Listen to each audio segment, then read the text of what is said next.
estamos dando início ao nosso quarto e último bloco, dessas nossas 2 semanas de encontro, da disciplina sobre parentesco e filiação e reconhecimento dos filhos. Um prazer muito grande a gente ter conseguido fazer toda essa evolução. E para finalizar essa nossa abordagem dessa semana, que foi toda voltada para contextos de alienação parental e de sugestionabilidade, nós estávamos estudando no bloco anterior a questão das falsas memórias, a importância da memória na constituição psíquica do sujeito e o impacto que a sugestionabilidade infantil tem na nossa própria constituição e na nossa historiografia de vida. E eu vou focar agora um pouquinho sobre a questão da sugestionabilidade infantil, associando a vulnerabilidade maior da criança aos impactos desse contexto e dessas influências externas. E eu trago aqui para nós analisarmos, dentro da sugestionabilidade, 3 grandes principais fatores. Primeiro, as crianças pequenas, elas têm dificuldade em tarefas de recordação livre, quando são solicitadas a lembrarem um evento sem qualquer estímulo ou pista.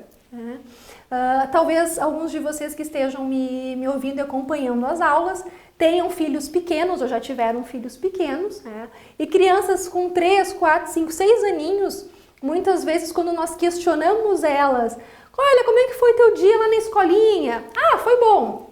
E como é que foi teu contato lá na casa do amiguinho? Ah, foi legal. Normalmente as crianças, elas não fazem todo um movimento de associação, de recordação livre, mas elas são um pouquinho mais pontuais e taxativas nas respostas. Bom, o que acontece? Como a criança tem uma dificuldade maior em recordação e em fazer associações livres, é mais fácil de nós sugestionarmos crianças pequenas, porque na ausência dessas recordações, eu posso ir preenchendo na cabecinha delas acontecimentos que de fato não ocorreram. Olha, como é que foi lá na casa do papai ou da mamãe no dia de convivência? Ah, foi legal. Ah, filha, foi legal, mas não aconteceu nada assim contigo? Não, foi bem bacana, me diverti.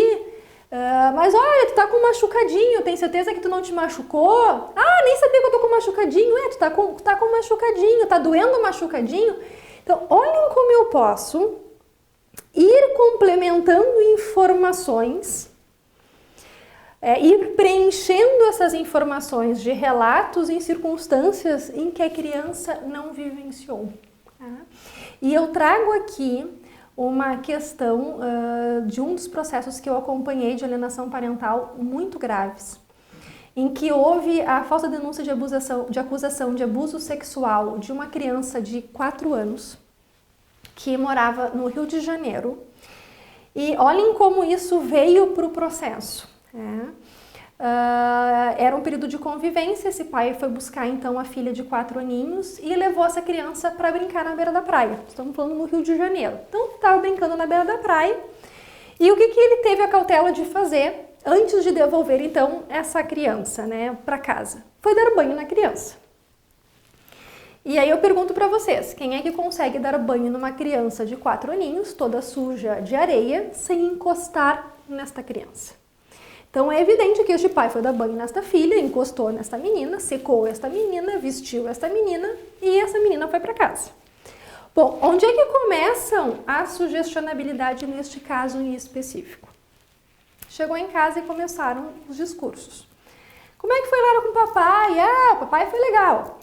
Ah, foi, né? Onde é que vocês foram? Estávamos na praia. E aí a mãe comenta assim, não, mas tu tá toda limpinha, veio pra casa toda cheirosa. Ah, sim, que depois a gente passou na casa lá do papai e o papai me deu banho. E aí começam as sugestionabilidades em relação a este banho. Mas minha filha tem certeza, o papai te deu banho? Me deu. E onde é que o papai encostou em ti para dar banho? E é claro que este pai encostou nas partes íntimas dessa menina para dar banho. Só que a conotação que foi dado para este banho, para esta criança, começou a ter uma conotação negativa e de abuso. Ao ponto desta menina, num primeiro relato, numa avaliação psíquica, ela descrever como este banho tendo sido um banho que causou dor para ela e que foi um banho abusivo. Então, olhem como essa sugestionabilidade é muito delicada, porque essa criança, ela tem efetivamente uma memória de um contexto que aconteceu. Qual é a memória de um contexto que aconteceu? Este pai deu banho nela. Agora, existe uma dicotomia nesta memória, porque associado a esta memória foi trazidas outras informações, que deu a esta memória um cunho negativo. Este banho passou a ser relacionado como sendo um abuso. E este foi um caso, ela era muito pequenininha, tinha 4 aninhos, que em vários contextos, em avaliações psíquicas, em depoimento no DECA, ela sempre relatava o mesmo contexto do abuso. Só que esse processo foi um processo que a juíza que acompanhou desde o início, ela foi muito cautelosa e ela pediu uma perícia preliminar neste processo, de cara. Ela disse assim, olha, eu quero identificar, já tem uma avaliação psíquica aqui nesse processo, com a fala da menina toda indicativa de um abuso, já tem a fala dela no DECA, mas eu gostaria de uma análise, de uma perícia preliminar, só para me cautelar se de fato assim, é o abuso, ou, e eu me recordo muito bem do despacho dessa juíza, verificar a ocorrência do abuso ou algum indicador de alienação parental. E nesse caso a inocência infantil prevaleceu, porque no dia da perícia essa criança chegou com uma fala muito estereotipada, muito rígida, e num determinado momento a perita perguntou, então abordou então este contexto do banho, foi fazendo algumas perguntas, e o que aconteceu? A menina não conseguia preencher com informações determinados contextos, porque a sugestionabilidade dela com 4 aninhos e a compreensão dela sobre determinados fatos tinha uma limitação. Então a perita foi tentando fazer questionamentos mais abrangentes, e a menininha não conseguia, ela ia respondendo de uma forma mais evasiva ou reproduzindo de uma forma fechada a reprodução de uma fala toda estereotipada. E aí chegou num determinado momento dessa perícia que a perita fez um questionamento, essa menina foi ouvida como uma forma de depoimento especial. A perita fez um questionamento para essa menina de uma forma muito espontânea olhou para a perita e disse assim, olha, essa pergunta eu não tenho como te responder, porque a mamãe não combinou comigo como é que eu tinha que responder essa pergunta.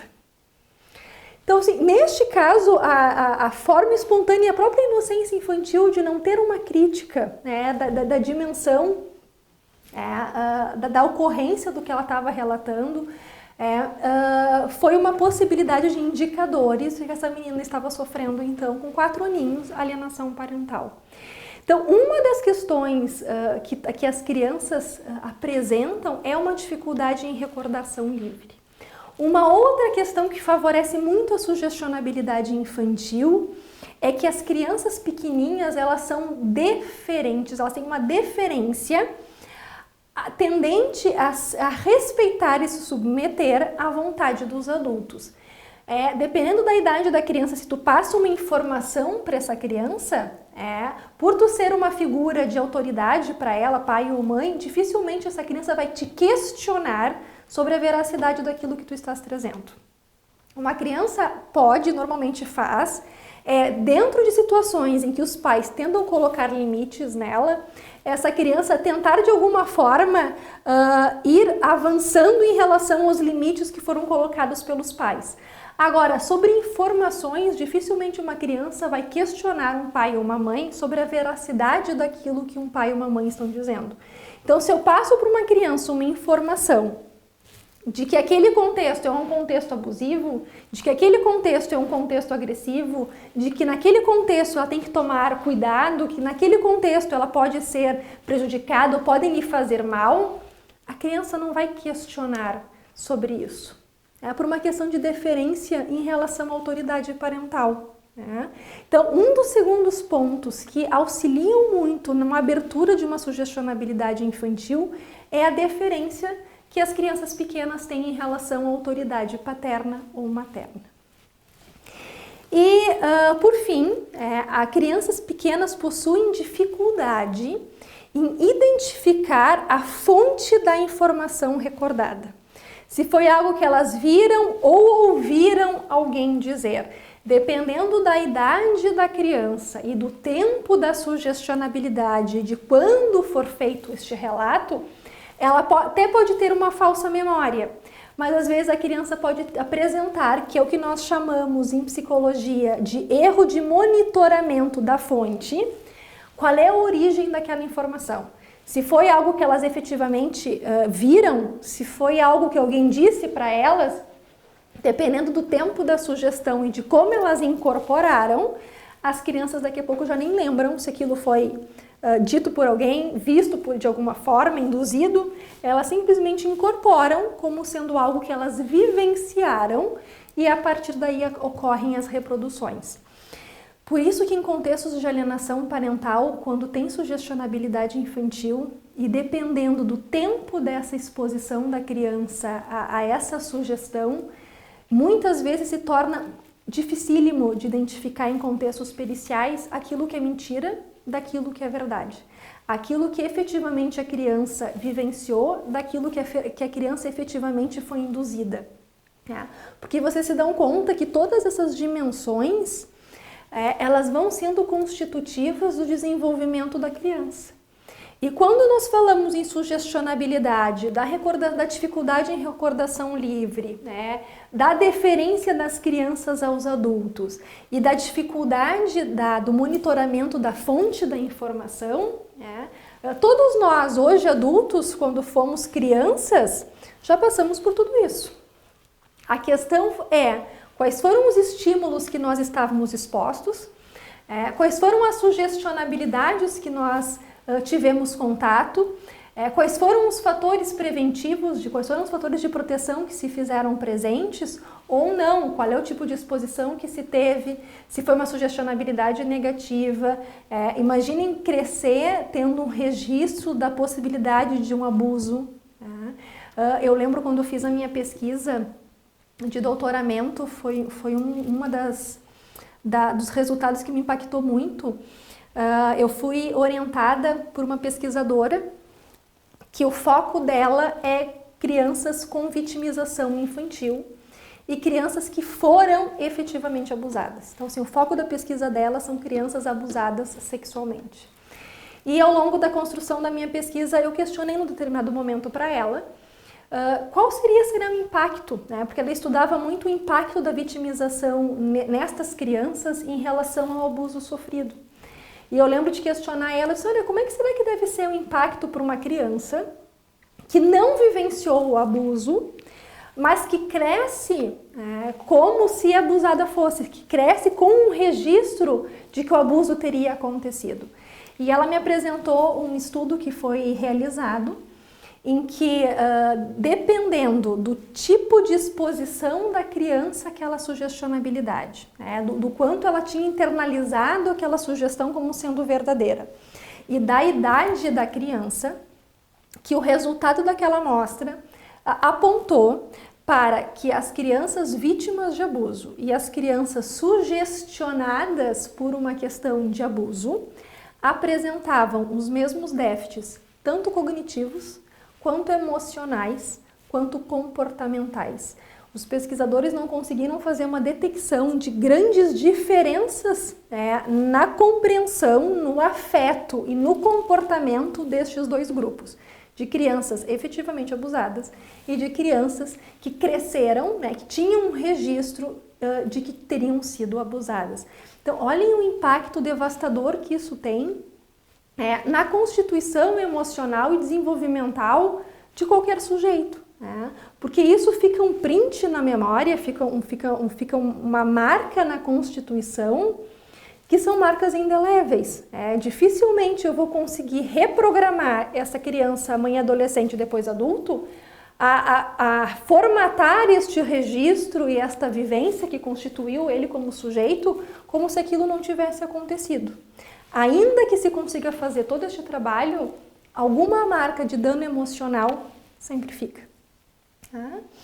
Então, de uma forma mais específica, eu busquei trabalhar com vocês ao longo dessa segunda semana várias abordagens para nós podermos assim compreender, né, dentro da relação de parentesco e da relação de filiação, o impacto que esse fenômeno dessa dinâmica traz e o quanto isso repercute nos filhos.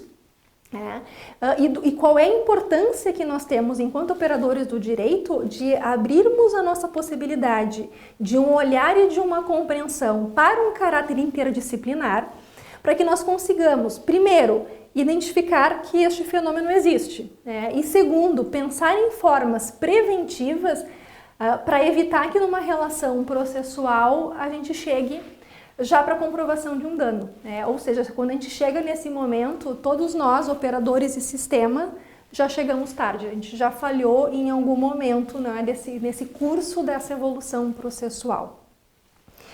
E para finalizar com vocês, eu gostaria de fazer uma breve apresentação.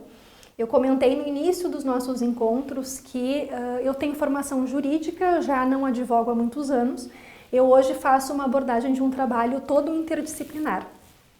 E eu tenho como sócios profissionais que são também da área do direito, da área da psicologia e da área da psiquiatria. E dentro da psicologia existem uma série de ferramentas, de instrumentos, de testes que são usados nas avaliações psicológicas. Mas nós nos demos conta que no que se refere à alienação parental, de um ponto de vista jurídico, nós não tínhamos nenhuma ferramenta que pudesse nos ajudar nessa detecção da alienação parental. Então, nós, essa equipe interdisciplinar, nós criamos o que nós denominamos de escala de indicadores legais de alienação parental. E o que nós pensamos quando desenvolvemos essa escala? Primeiro, nós tivemos um cuidado de fazer uma escala que não tivesse um condão de um teste psicológico, mas nós queríamos que fosse um instrumento que tivesse um viés mais jurídico, com algumas definições muito claras. O que nós gostaríamos quando criamos a escala? Que fosse possível ajudar a identificar, qualificar, descrever a intensidade da alienação parental sofrida e que isso trouxesse alguma forma de orientação para as pessoas. Então, o que nós fizemos? A escala é uma ferramenta composta, ela é toda feita de forma digital, então por um questionário digital, de autorresposta, que visa mensurar a presença de fatores da alienação parental. Então, o que nós usamos como paradigmas? Nós fizemos questionários que podem ser aplicados em pai, em mãe, nos filhos, que tivessem vivências que estariam relacionadas lembram do artigo 2º parágrafo único da lei, as formas exemplificativas, que tivessem relacionadas essas vivências aos contextos identificadores da lei de alienação parental. E aí nós disponibilizamos, então, este questionário, que tem acesso livre, no site escaladealienacãoparental.com. E aí o que nós tentamos organizar para que nos desse como resultado essa escala? Primeiro, avaliar a presença ou ausência de alienação parental. Então, antes de nós fazermos este questionário digital, nós trabalhamos numa amostra muito grande de processos, de contextos vivenciais em que aplicamos a escala de forma escrita para as pessoas preencherem, para nós termos uma amostra que nos ajudasse depois na formulação e validação para a escala online. Então, para identificar presença ou ausência, a intensidade da alienação, se é uma alienação mais leve, mais moderada ou mais grave, quais eram os principais indicadores que estavam presentes nas respostas das pessoas. Tivemos um cuidado de ser uma forma também de conscientizar a sociedade, em relação à existência da alienação parental e possibilitar comprovar a consistência destes resultados obtidos. Então, qual foi a cautela que nós fizemos? Quando se entra no site, tem como escolher, são 22 questões o site, e tem como escolher se é pai, se é mãe ou se é filho. O interessante, e até nós já tivemos notícias que alguns contextos periciais eles estavam utilizando, é aplicar a escala em todo o conjunto familiar, pai, mãe e filho, criança ou adolescente, para depois, na análise dos resultados, ver a consistência dos resultados e a percepção do genitor alienado, do genitor alienador e da criança em relação àquele contexto. Como são 22 questões, qual foi um cuidado que nós tivemos? Ela é uma escala de autorresposta. Então vamos imaginar, se eu colocar em todas as 22 questões sim, sim, sim, sim, sim, sim, sim, quando chega no final da escala, o resultado está anulado. Ou não, não, não, não, não, ou nunca, nunca, nunca, quando chega no final está anulado. Por quê? Porque por uma questão de validação nós tivemos um cuidado de fazermos perguntas invertidas. Tá? Então a pessoa tem que ter toda uma atenção em ler. É dificílimo conseguir relacionar aquela pergunta com qual indicador legal está relacionada, tá? Porque a nossa ideia é em que sentido? Que as pessoas possam responder da forma mais fidedigna possível, né? Para que a gente consiga ter os resultados que apontem se há presença e quais os principais indicadores. Tá?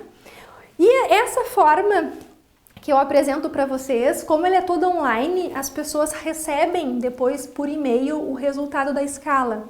Então vem neste quadradinho, né, em que nós descrevemos, então ali ao lado esquerdo tem a desqualificação, dificultar a parentalidade, obstrução de contato, ou seja, nós elencamos todo o rol exemplificativo do artigo 2º, parágrafo único, e de acordo com a resposta das pessoas, aparece então neste gráfico os principais resultados com as incidências maiores destes indicadores. Tá? O que nós alertamos, inclusive, quando as pessoas respondem à escala e em todas as falas que nós relacionamos com o tema. Tá? Jamais nós iríamos ter a pretensão de considerar que a escala ela possa ser reconhecida ou vista como uma forma probatória isolada. Ela é apenas mais uma ferramenta que pode possibilitar e ajudar num contexto probatório processual, junto com uma série de outras provas, a nós identificarmos indicadores claros de alienação parental. Então, sempre que nós utilizamos a escala, quer nos nossos pareceres, quer em contextos de assistência técnica, ou quer em contextos que nós acompanhamos de casos em que a escala foi utilizada para comprovação da alienação, nós sempre deixamos essa ressalva muito importante. Né? A nossa intenção não é ela ser uma ferramenta para ser analisada de uma forma única e exclusiva, até porque ela é uma ferramenta de autorresposta. Mas a nossa intenção é que ela possa auxiliar, junto com todo um outro contexto probatório, para que nós consigamos, o quanto antes, identificar alguns comportamentos prescritos em lei que sejam caracterizadores de alienação parental. Tá? E como nós estamos já arrumando para o término, então, deste nosso último encontro, eu gostaria de compartilhar com vocês toda a minha pesquisa. Eu acabei fazendo toda uma formação muito vinculada às relações interdisciplinares e à psicologia forense. Então, toda a minha pesquisa do doutorado e do pós-doutorado foi em contextos de mediação, e a minha pesquisa principal do meu doutoramento foi mediação em contextos de alienação parental.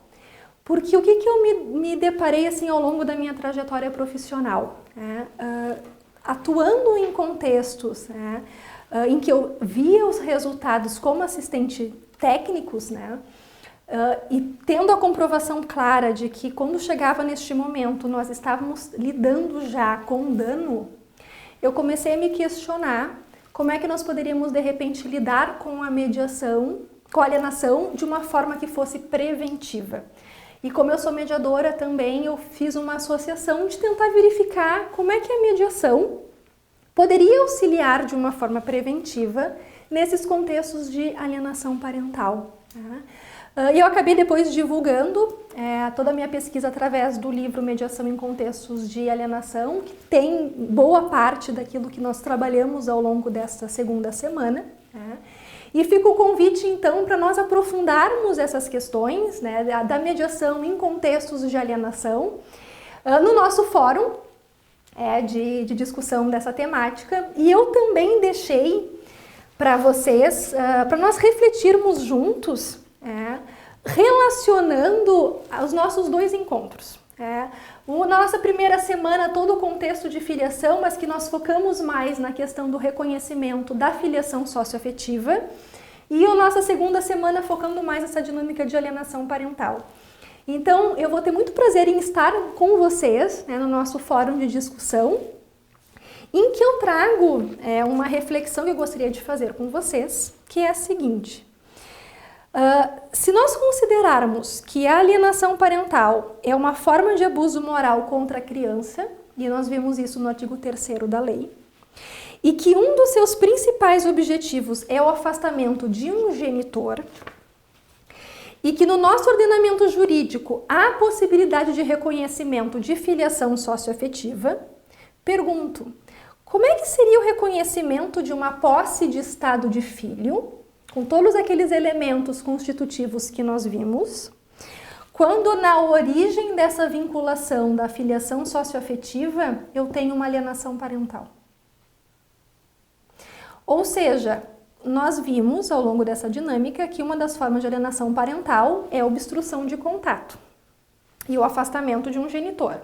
Então imaginem o contexto em que há obstrução de contato, o afastamento desse genitor, e alguém, o genitor alienador, assume uma nova relação e apresenta para esta criança dessa nova relação, que é muito comum de acontecer, que esta pessoa é seu pai ou mãe. E se origina daqui uma relação socioafetiva. E aí uma das questões hoje jurídicas interessantíssimas que eu gostaria muito de conversar com vocês é como é que nós fazemos o reconhecimento dessa filiação socioafetiva se a origem dessa socioafetividade é a alienação parental. E uma segunda questão, de um caso que eu acompanhei, que me chamou a reflexão, que eu não tinha me dado conta. Tá? E quando nós temos uma filiação socioafetiva, e a criança é pequena, e nós utilizamos depois a alienação parental como forma de desconstituir o reconhecimento desta socioafetividade. Eu acompanhei um caso de uma menina pequenininha, em que o pai assumiu essa paternidade, sabendo que não era o pai biológico, se fez toda uma formação de uma vinculação socioafetiva, ele se separa então da mãe desta menina, entra com um processo de reconhecimento de socioafetividade com direito de convivência, e todos os atos do processo desde então foram indicadores de alienação parental como forma de desconstituir esta filiação socioafetiva. Tá? Então, eu acho que são temas bem interessantes para nós refletirmos. Vou ter muito prazer em estar com vocês, que é uma forma, eu acho, muito importante de haver essa troca. Vocês estão já há 2 semanas me ouvindo, mas vai ser muito bom eu poder compartilhar com vocês e nós construirmos juntos essas reflexões, que é hoje o que nós nos deparamos de mais moderno nos contextos dos direitos das famílias.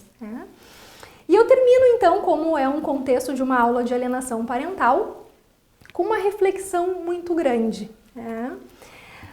Hoje, as crianças, nesses contextos de alienação parental, são vistas como sujeito de direitos? E eu trago essa imagem de uma criança como se fosse uma marionete, que eu acho que é uma das maiores representatividades hoje dos filhos que passam por contextos de alienação parental. E se nós formos evocar na nossa memória os nossos primeiros encontros da primeira semana, que nós trabalhamos a evolução do direito, tanto a parte legislativa quanto a sociológica, que nós rumamos de um ter para um ser, será que hoje as crianças que passam por alienação parental são vistas, são tratadas como sujeitos de direito? E aí eu termino com essa reflexão de que toda criança ela é um testemunho da eternidade, uma certeza da renovação da vida, a portadora de um mistério. Toda criança é um ser humano fisicamente frágil, mas com o privilégio de ser o começo da vida, incapaz de se autoproteger e dependente dos adultos para revelar as suas potencialidades, mas, por isso mesmo, merecedora do maior respeito. Então é dessa forma que eu concluo os nossos encontros, dizendo que foi um prazer e uma honra muito grande ter recebido o convite para ministrar essa disciplina. Espero ter atendido às expectativas de vocês e fico no aguardo então de nós nos encontrarmos muito brevemente, né, para o nosso fórum de discussão dessas temáticas. Até mais e um grande abraço a todos.